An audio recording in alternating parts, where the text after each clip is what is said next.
লোকনাথ ভক্তদের কাছে 19শে জ্যৈষ্ঠ একটি অত্যন্ত পবিত্র ও স্মরণীয় দিন। এই দিনেই 1297 বঙ্গাব্দে মহাসমাধি লাভ করেন মহাযোগী বাবা লোকনাথ ব্রহ্মচারী। কথিত আছে, বাংলাদেশের বারুদি আশ্রমে তিনি এক ভক্তের সন্তানের যক্ষা রোগ নিজের শরীরে ধারণ করে মানব কল্যাণের এক অনন্য দৃষ্টান্ত স্থাপন করেছিলেন। পরবর্তীকালে সেই রোগে আক্রান্ত হয়েই 19শে জ্যৈষ্ঠ তিনি মহাসমাধিতে লীন হন। এই তিরোধান দিবসকে স্মরণ করে বুধবার উত্তর দিনাজপুর জেলার রায়গঞ্জের কাশীবাটিতে বাবা লোকনাথ ভগবত মঠের পরিচালনায় অনুষ্ঠিত হল বাৎসরিক মহাপুজো। প্রতি বছরের মতো এবছরও ভক্তি ও শ্রদ্ধার সঙ্গে মহা ধুমধামে পালিত হয় এই বিশেষ অনুষ্ঠান। সকাল থেকেই দূরদূরান্তের অসংখ্য ভক্ত মন্দির প্রাঙ্গণে ভিড় জমান। দিনভর চলে পুজো অর্চনা, নাম সংকীর্তন, ধর্মীয় সঙ্গীত এবং বিভিন্ন আধ্যাত্মিক অনুষ্ঠান। ভক্তদের জন্য প্রসাদ বিতরণেরও ব্যবস্থা করা হয়। পুজোকে কেন্দ্র করে বসে এক বিরাট মেলা, যেখানে এলাকার মানুষ ও ভক্তদের ব্যাপক সমাগম লক্ষ্য করা যায়। মন্দির সূত্রে জানা যায়, দীর্ঘদিন ধরে পাশের একটি পুরনো মন্দিরে এই পুজো অনুষ্ঠিত হলেও কয়েক বছর আগে নতুন মন্দির নির্মাণের পর থেকে সেখানেই বাবা লোকনাথের বাৎসরিক মহাপুজো আয়োজিত হচ্ছে। এদিন ভক্তরা নিজেদের ও পরিবারের মঙ্গল কামনায় বাবা লোকনাথের চরণে প্রার্থনা নিবেদন করেন। মন্দির কমিটির পক্ষ থেকে জানান, বাবা লোকনাথের আশীর্বাদ লাভের আশায় প্রতি বছর অসংখ্য ভক্ত এখানে আসেন। ভক্তদের সহযোগিতা ও আন্তরিকতায় এই মহাপূজা ও মেলা সফলভাবে সম্পন্ন হয়। ভবিষ্যতেও এই ঐতিহ্য একইভাবে বজায় থাকবে বলে আমরা আশাবাদী। এই পূজাকে কেন্দ্র করে আমাদের এখানে মেন হচ্ছে খিচুড়ি ভোগ খাওয়া। এখানে প্রচুর ভক্তরা আসে প্রতি বছর। এখানে মোটামুটি 50 থেকে 60,000 লোক আসে, সবাই খিচুড়ি ভোগ। কবে শুরু করেছিল? ওই ভদ্রলোকের নামটা ঠিক আমার মনে নাই, এখন বলতে পারবো না। তবে একজন ব্রহ্মচারী, লোকনাথ বাবারই শিষ্য একদম, উনি এটা স্টার্ট করছিল প্রথম, আর সেইটাই আমরা ধরে রাখছি। এটা 55 বছর। কি কি রয়েছে এখানে? আরো অনুষ্ঠানের মধ্যে এখানে লোকনাথ বাবারই গান আর ভোগ আরতি এই সমস্তই আছে। আর এখানের মেন হচ্ছে খিচুড়ি ভোগ। প্রত্যেকে খিচুড়ি ভোগ পাওয়ার জন্যই আসে। জাগ্রত এখানে একটা মেলা হয়, বড় একটা মেলা হয়। এইটার উপলক্ষে এই মেলাটা সাজিয়ে উঠে। আর আমাদের এই বাবা সবচেয়ে রায়গঞ্জের মধ্যে সবচেয়ে প্রাচীনতম এখানে মন্দির স্থাপিত।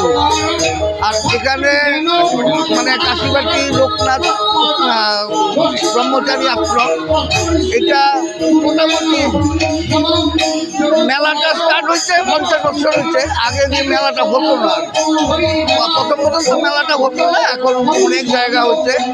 আর দ্বিতীয়ত আমাদের নয়ন দাস আসার পরে এই ডেভেলপটা পুরোপুরি নয়ন দাসের হাত দিয়েই হয়েছে।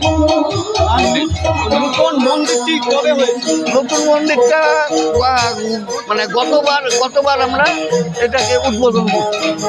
আরম্ভ হয়েছে 2 বছর ধরে, কিন্তু গতবার উদ্বোধন করছি।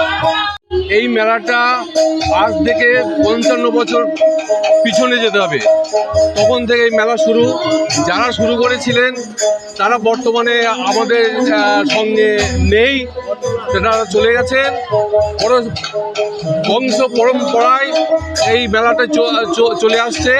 এই কাশীবাটি লোকনাথ মন্দির বিশ্ব মানে রায়গঞ্জ তথা উত্তর দিনাজপুরের মানে এক বিশেষ ভক্তের টান। বিভিন্ন জায়গা থেকে এখানে সব ভক্তরা আসেন, বিভিন্ন জনে বিভিন্ন রকম জিনিস দান করেন। কেউ সোনা, কেউ রূপা, কেউ কাপড়, মানে বিভিন্ন টাইপের মানসিক থাকে।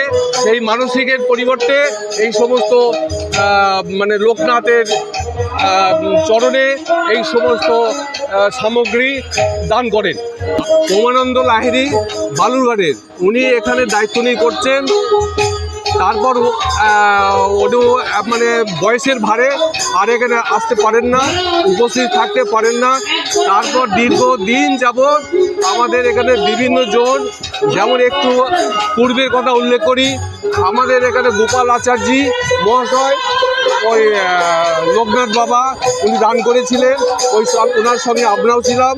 তার পূর্বে ছিলেন বাদল দাস, তরুণী মোহন বিশ্বাস কাশীবাটি, এনার বাবা রণজয় কুমার নন্দী, এনারা দীর্ঘদিন যাবৎ এটা পালন করে থাকেন, পরিচালনা করে থাকেন। তারপর এই কয়েক বছর যাবৎ এই যে আমাদের এই প্রেসিডেন্ট আকন্দ মহাশয়, এর পূর্বে ছিলেন আমাদের কাউন্সিলর নয়ন দাস।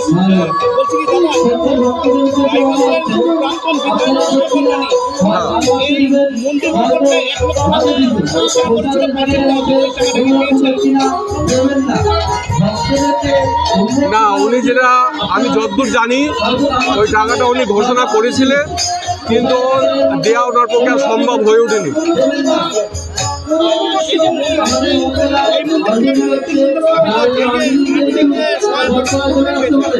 এই আর্থিক সহায়তা অনেকজনই করেছেন, কেউ 50,000, কেউ। রায়গঞ্জ থেকে রামকৃষ্ণ দাসের রিপোর্ট, কুলিক নিউজ।